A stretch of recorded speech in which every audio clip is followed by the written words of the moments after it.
do meio-dia.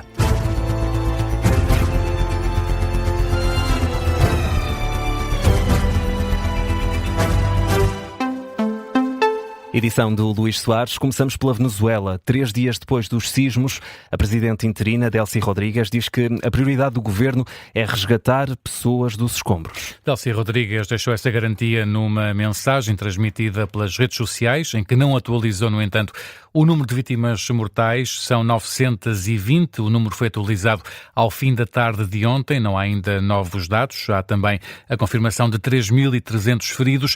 Ontem, um grupo de moradores e familiares de pessoas presas nos escombros veiou a presidente interina, Delcy Rodrigues. A agência France Press relata que a presidente visitava uma zona nobre da capital, perto de um edifício que ruiu, com os moradores a acusarem o governo de não fazer nada pelo povo. Entretanto, já estão a caminho da Venezuela, desde ontem à noite, os 2 aviões portugueses da Força Aérea para ajudar nas operações de busca e salvamento. Os 2 aviões da Força Aérea Portuguesa partiram ontem à noite, saídos da base aérea de Beja, deverão chegar nas próximas horas, certamente. Junta-se em direto neste Jornal do Meio-Dia Jorge Silva, vice-presidente da Aspro Civil. Bom dia, Jorge, obrigado por se juntar a nós. Jorge, 3 dias depois dos sismos, dos 2 sismos, ainda há esperança de conseguir resgatar pessoas com vida debaixo dos escombros? Olá, muito bom dia. Sim, passaram cerca de 3 dias, que ainda não estão 3 dias concluídos, Exato, desde que aconteceram os sismos e que aconteceram grande parte dos acontecimentos na Venezuela. Ainda há muita possibilidade de encontrar vida lá. Assim que se encontrar pessoas e vida dentro dos escombros e que se consiga, de alguma forma, levar-lhes até eles alguma água ou alguma comida através de tubagem ou fornecimento de outra forma, há sempre uma possibilidade de prolongar o estado dessas pessoas por mais algum tempo, até que se consiga retirar todos os elementos estruturais que estejam a impedir a sua retirada dos escombros. Neste momento é exatamente isso que as equipas que estão a caminho vão fazer, vão tentar identificar o mais depressa possível vida dentro das zonas que estão ruídas e em escombros, para tentar, de alguma forma, poder-lhes fornecer água e alimento durante este tempo até que eles sejam retirados.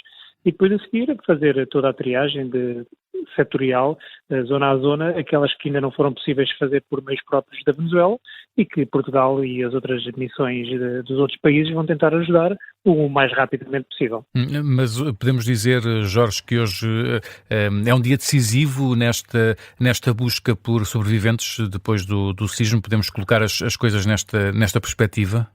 É um dia importante. Caso exista vida ainda dentro dos escombros da Venezuela, está numa fase de muita debilidade de sustentabilidade dessa própria vida.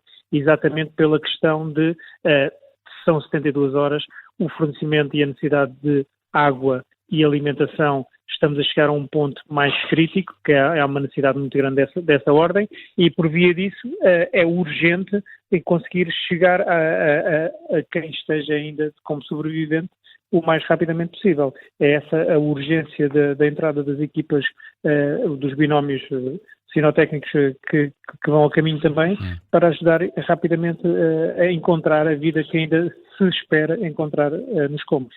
E estas equipas, falava o Jorge da equipa portuguesa que há de chegar entretanto, de 64 elementos, estas equipas estão preparadas para depois estar quanto tempo no terreno? Quando uma equipa vai de um país para outro, vai preparada para estar o tempo que for necessário?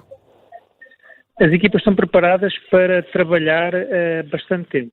Aqui depois tem a ver com toda a questão que, logisticamente, a Venezuela tem preparada para acolher estas equipas. Caso tenham comunidade de alimentação, estadia, para poderem trabalhar o máximo possível, porque estas equipas normalmente trabalham 10, 12 horas de seguida e depois descansam outras 10, 12 horas e voltam a trabalhar outra vez 10, 12 horas em missão de busca e salvamento, e se estiverem com a comunidade suficiente, conseguem trabalhar 10, 15, 20 dias de trabalho. Mas, para já, o essencial é chegar o mais depressa possível à Venezuela, atribuir-lhes missão para conseguirem fazer busca e salvamento e começarem setorialmente a identificar zonas que possam ter ainda alguns sobreviventes. Isto é crucial no dia de hoje, e amanhã, domingo, será o chamado deadline para a gente conseguir ainda encontrar vida em sustentabilidade de capacidade de as manter. É essa a questão que temos aqui, que é temos um espaço temporal já muito curto para encontrar vida com alguma sustentabilidade. Depois, a partir daí, começa a ser cada vez mais difícil. Não quer dizer que seja impossível, mas começa a ser cada vez mais difícil. Depois, tudo depende dos fatores, e lá está, salubridade, água, alimentação e higiene, porque são muitos dias. É isso que a gente tem que procurar. Jorge Silva, muito obrigado por ter estado em direto connosco. Jorge Silva, vice-presidente da Asprocivil, que nos ajudou a olhar para aquilo que será a missão destes 64 elementos da missão portuguesa que hão de chegar nas próximas horas à Venezuela. E viramos atenções para um Mundial, para um apuramento histórico. Cabo Verde está nos 16 avos de final, depois de uma fase de grupos sem derrotas. 3 jogos, 3 empates para os Tubarões Azuis, que participam pela primeira vez num campeonato do mundo de futebol. Ontem à noite o empate a 0 com a Arábia Saudita serviu para qualificar a seleção de Cabo Verde no segundo lugar do grupo, atrás da Espanha e à frente do Uruguai. À Rádio Observador, o presidente da Associação Cabo-Verdiana do Seixal, Miguel Fortes, fala num sentimento de orgulho por parte de toda a população. Como o nosso Mister diz, que fé e foco nós temos de ter até os últimos minutos.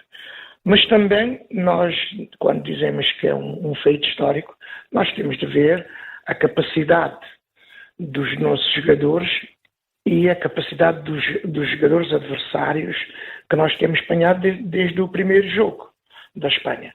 E aí, quando ultrapassamos a barreira da Espanha, dissemos, bom, já vamos pensar em mais um empate com o Uruguai. Era um jogo muito complicado. Miguel Fortes, presidente da Associação Cabo-Verdiana do Seixal, ouvido esta manhã na Rádio Observador, ainda com poucas horas de sono depois do apuramento de Cabo Verde para a fase eliminar do Mundial de Futebol. O jogo com a Argentina está marcado para o dia 3 de julho. Quem também já está apurado para os 16 avos de final deste Mundial é a seleção portuguesa. E mesmo ainda não tendo jogado frente à Colômbia, os 4 pontos conquistados pela equipa das esquinas já são suficientes para estar na fase eliminar. Falta ainda saber em que lugar do grupo vai terminar Portugal. Por cá também há cidadãos colombianos que vão estar no Terreiro do Paço, em Lisboa, a acompanhar a partida frente a Portugal, nomeadamente um grupo de folclore colombiano que a Maria Miguel Marques foi conhecer.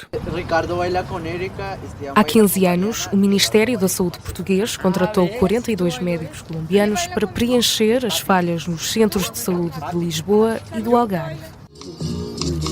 6 anos depois, surge entre alguns desses médicos e amigos colombianos estabilizados no país o grupo Folklore Colômbia.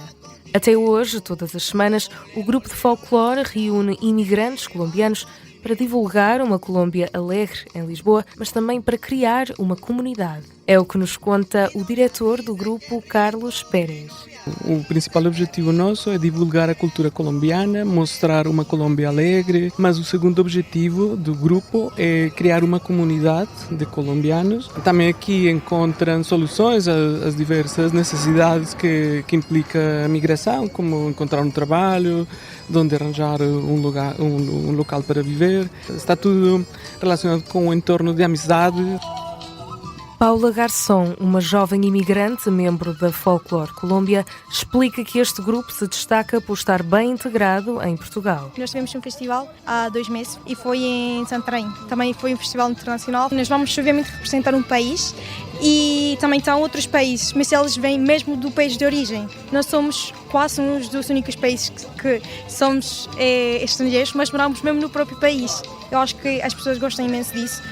E no jogo contra Portugal, o irmão de Paula, Santiago Garçom, que integra também o grupo Folklore Colômbia, está decidido que é a Colômbia a equipa que vai apoiar. Estou 100% por Colômbia, e muito amor e muita esperança. Ainda eu estou agradecido por estar cá, mas é o meu país de nascença e sempre vou estar agradecido por eles. O grupo Folklore Colômbia vai estar presente no Terreiro do Paço para ver o jogo entre a Colômbia e Portugal. Maria Miguel Marques, que foi conhecer o Folklore Colômbia, que já tem presença garantida no Terreiro do Paço antes do jogo desta noite, frente a Portugal. O apito inicial está marcado para a 00:30. Agora 12:10, Luís, vamos ainda a outras notícias em destaque a esta hora. A FENPROF acusa o Governo de promover um depósito de crianças ao apoiar financeiramente creches que funcionem mais de 11 horas por dia. O sindicato quer uma rede pública de creches gratuitas e medidas que reforcem os direitos de parentalidade e alerta que os períodos prolongados nas creches podem afetar o desenvolvimento emocional das crianças, os ritmos de sono e da alimentação e também as relações familiares. O PCP pede ao Governo que assegure a instalação de novos multibancos em todas as freguesias, a mais de 5 km da rede bancária, pedido com caráter de urgência e que chega num projeto de resolução entregue na Assembleia da República pelo Grupo Parlamentar Comunista. A iniciativa propõe ainda que nas regiões de maior densidade populacional passe a existir um mínimo de 15 caixas automáticas por cada 10 mil habitantes. Luís Soares e o Jornal do Meio-Dia.